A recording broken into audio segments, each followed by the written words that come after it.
Affaire Chiabodo, des cadres de TF1 entendus, l'ex-animateur toujours harcelé? L'enquête continue. La bataille judiciaire entre Olivier Chiabodo, 54 ans, ex-animateur d'Interville, et TF1 se poursuit. En septembre dernier, après de très longues années de silence, l'ex-figure de la Une qui avait été accusé de tricherie puis licencié une première fois en 1997, par la chaîne annonçait avoir finalement porté plainte contre X pour harcèlement moral. Ce 3 avril 2018, Le Parisien a pu consulter le procès-verbal reprenant les propos d'Olivier Chiabodo prononcés lors de son dépôt de plainte. J'ai assisté à des choses terribles et inadmissibles au cours de ma carrière à TF1. À plusieurs reprises, les différents DRH m'ont demandé de me taire au sujet des faits graves dont j'avais connaissance, d'être raisonnable et de penser à ma famille. Peut-on notamment lire dans ce PV. Toujours selon nos confrères, qui évoquent de possibles affaires de mœurs touchant des mineurs, même si l'ex-animateur n'en a pas dit davantage, sur ces choses terribles et inadmissibles, plusieurs cadres de TF1, dont l'actuel DRH et l'ex-directeur de la communication, ont été entendus par les enquêteurs du commissariat de Boulogne ces derniers jours.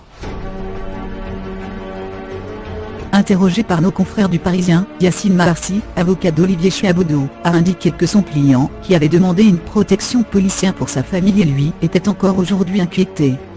Mon client continue à subir des pressions, mais il est déterminé à poursuivre la procédure jusqu'à son terme, a-t-il statué. Pour rappel, Olivier Chiabodo avait été licencié de TF1 pour faute grave après la polémique de tricherie lors d'un quiz opposant l'équipe du Puy du Fou face à celle du Pays d'Ancenis. Un licenciement qui avait été annulé par le Conseil des prud'hommes en 1998, engendrant la signature d'un accord de confidentialité entre les deux parties. L'animateur a été réembauché par Étienne Moujotte en 2006 avant d'être une nouvelle fois écarté de la chaîne en janvier 2017. Interrogé par Anne-Elisabeth Lemoine dans C'est à vous, France 5, en septembre 2017, l'homme de télévision avait défendu son honneur puis réitéré ses accusations, notamment celles établissant qu'il aurait reçu des menaces de mort, afin qu'il ne dévoile pas que la production était à l'origine des tricheries d'Interville.